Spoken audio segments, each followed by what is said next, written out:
ನಮಸ್ಕಾರ. ಇವತ್ತು ನಾವು ಹೊರಟಿರೋದು ಕುಂದಾದ್ರಿ ಬೆಟ್ಟಕ್ಕೆ. ಇದರ ಬಗ್ಗೆ ನಿಮಗೆ ಮಾಹಿತಿ ಕೊಡ್ತಾ ಹೋಗ್ತೀನಿ. ನಾವು ಇಲ್ಲಿ ಶಿವಮೊಗ್ಗದ ಹತ್ರ ಇರುವಂತಹ ಈ ಕುಂದಾದ್ರಿ ಬೆಟ್ಟ ಬಹಳಷ್ಟು ವಿಚಾರಗಳಿಗೆ ಪ್ರಸಿದ್ಧವಾಗಿದೆ. ಅದರ ಬಗ್ಗೆ ವಿವರಣೆ ಕೊಡ್ತಾ ಹೋಗ್ತೀನಿ. ಬನ್ನಿ ನೋಡೋಣ.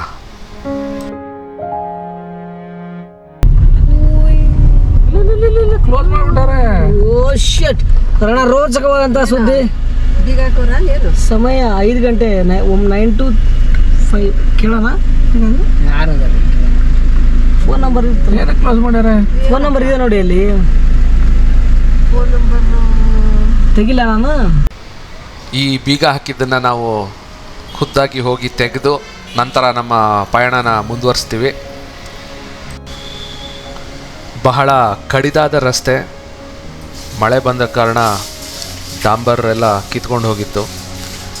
ಹಾಗೂ ತಿರುವುಗಳು ಸಹ ಬಹಳ ಕ್ಲಿಷ್ಟಕರವಾಗಿದ್ದರಿಂದ ಡ್ರೈವ್ ಮಾಡಿಕೊಂಡು ಮೇಲಕ್ಕೆ ಹೋಗೋದು ಸ್ವಲ್ಪ ತಡನೇ ಆಯಿತು ಅಂತ ಹೇಳ್ಬೋದು. ಈ ಜಾಗ ಬಹಳ ಸತಿ ನಾವು ಬಂದು ಹೋಗಿದ್ರೂ ಇದರ ಮಹತ್ವ ಮತ್ತು ಇದರ ಇತಿಹಾಸದ ಬಗ್ಗೆ ಯಾವುದೇ ರೀತಿಯ ಮೆಲುಕು ಹಾಕೋಕ್ಕೆ ಹೋಗಿರಲಿಲ್ಲ. ಈಗ ಈ ಜಾಗದ ಬಗ್ಗೆ ಸ್ವಲ್ಪ ಮಾಹಿತಿಯನ್ನು ಕಲೆ ಹಾಕಿ ಅದರ ವಿಚಾರವನ್ನು ಈ ಚಲನಚಿತ್ರದ ಮೂಲಕ ತಮ್ಮೆಲ್ಲರಿಗೂ ತಿಳಿಸೋ ಪ್ರಯತ್ನ ಮಾಡ್ತಾಯಿದ್ದೀವಿ.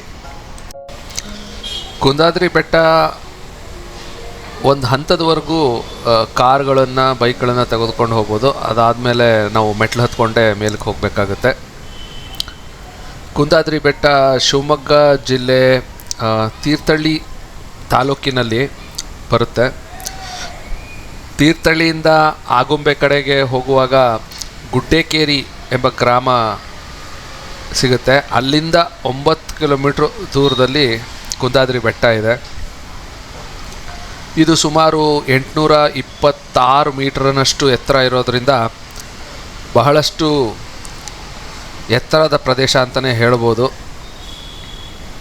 ಈ ಬೆಟ್ಟದ ತುದಿಯಲ್ಲಿ ಈಗ ನೀವು ನೋಡ್ತಾ ಇರೋ ಹಾಗೆ ಒಂದು ದೇವಸ್ಥಾನ ಇದೆ, ಬಸದಿ ಇದೆ. ಇದು ಪಾರ್ಶ್ವನಾಥ ತೀರ್ಥಂಕರರ ಬಸದಿಯಾಗಿದ್ದು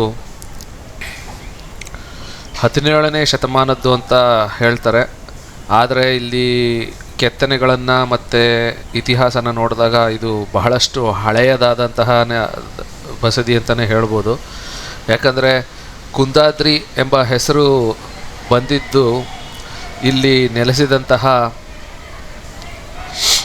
ಆಚಾರ್ಯ ಕುಂದರಿಂದನೇ ಅಂತಲೂ ಹೇಳ್ತಾರೆ. ಅವರು ಸುಮಾರು 2000 ವರ್ಷಗಳ ಹಿಂದೆ ಇಲ್ಲಿ ವಾಸವಾಗಿದ್ದರು ಮತ್ತು ಇಲ್ಲೇ ಜಿನೈಕ್ಯರಾದರು ಅಂತಲೂ ಹೇಳ್ತಾರೆ. ಈಗ ನೀವು ನೋಡ್ತಾ ಇರ್ಬೋದು, ಇದು ವ್ಯೂ ಪಾಯಿಂಟ್ಸು, ಬಹಳಷ್ಟು ವ್ಯೂ ಪಾಯಿಂಟ್ಗಳಿದ್ದಾವೆ. ಈ ಬ್ಯಾರಿಕೇಡ್ನಿಂದ ಆ ಕಡೆಗೆ ಪ್ರಪಾತ ಇರೋದರಿಂದ ಇಲ್ಲಿ ಬ್ಯಾರಿಕೇಡ್ನ ಅಳವಡಿಸಿದ್ದಾರೆ. ಮುಂಚೆ ಇದು ಯಾವುದೇ ರೀತಿಯ ಸುರಕ್ಷತೆಗಳು ಇರಲಿಲ್ಲ, ಇತ್ತೀಚೆಗೆ ಇದನ್ನು ಅಳವಡಿಸಿದ್ದಾರೆ.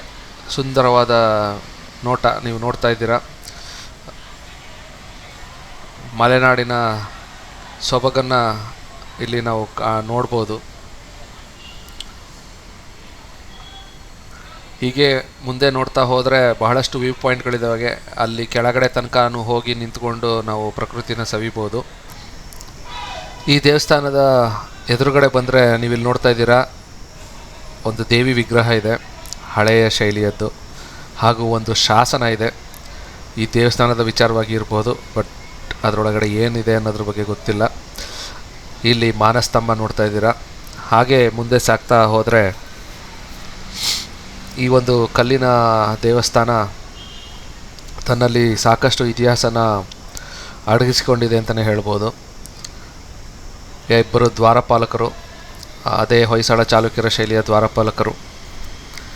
ಹೀಗೆ ದೇವಸ್ಥಾನದ ಸುತ್ತಲೂ ಹೋಗ್ತಾ ಹೋದರೆ ಇಲ್ಲಿ ಬಹಳಷ್ಟು ಕೆತ್ತನೆಗಳು ನಾವು ನೋಡಿದಂಥ ದೇವಸ್ಥಾನಗಳಿಗೆ ಸಾಮ್ಯತೆಯನ್ನು ಕೊಡುತ್ತೆ. ಇಲ್ಲಿ ನೋಡ್ತಾ ಇದ್ದೀರಾ, ಪಾಳು ಬಿದ್ದಂತಹ ತೀರ್ಥಂಕರರ ವಿಗ್ರಹ. ಹಾಗೆ ಮುಂದೆ ಸಾಗ್ತಾ ಹೋದರೆ ದೇವಸ್ಥಾನದ ಸುತ್ತಲೂ ಒಂದಷ್ಟು ಜೀರ್ಣೋದ್ಧಾರ ಕಾರ್ಯಗಳನ್ನು ಮಾಡಿದ್ದಾರೆ. ಆದರೂ ಇನ್ನಷ್ಟು ಇದ್ರ ಬಗ್ಗೆ ಗಮನ ಹರಿಸ್ಬೇಕು, ಇಲ್ಲಾಂದರೆ ಇದೇ ರೀತಿ ಶಿಥಿಲಗೊಳ್ತಾ ಹೋಗುತ್ತೆ ಅಂತ ಅನಿಸುತ್ತೆ ಈ ಹಳೆಯ ಕಟ್ಟಡ.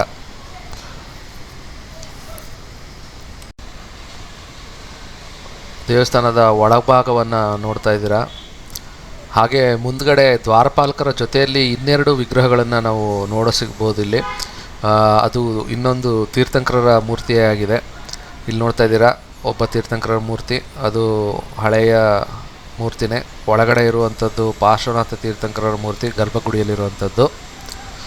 ಹಾಗೆ ಮತ್ತೆ ಎಡಬದಿಯಲ್ಲಿ ನೋಡಿದ್ರೆ ಅಲ್ಲೊಂದು ಮತ್ತೊಂದು ತೀರ್ಥಂಕರರ ಮೂರ್ತಿಯನ್ನು ನಾವು ನೋಡ್ಬೋದು. ಆ ದೇವಸ್ಥಾನದ ಅಥವಾ ಬಸದಿಯ ಪಕ್ಕದಲ್ಲೇ ಒಂದು ಸಣ್ಣ ಕೊಳ ಇದೆ. ಇಲ್ಲಿ ಯಾವಾಗಲೂ ನೀರು ಇದ್ದೇ ಇರುತ್ತೆ. ಪ್ರಾಯಶಃ ಇಲ್ಲಿ ನೆಲೆಸಿದ್ದಂತಹ ಮುನಿಗಳಾಗಿರಲಿ, ಯಾತ್ರಾರ್ಥಿಗಳಾಗಿರಲಿ, ಅವರಿಗೆ ಉಪಯೋಗ ಆಗುವಂತೆ ಈ ಕೊಳವನ್ನು ನಿರ್ಮಾಣ ಮಾಡಿದರು ಅಂತ ಅನಿಸುತ್ತೆ.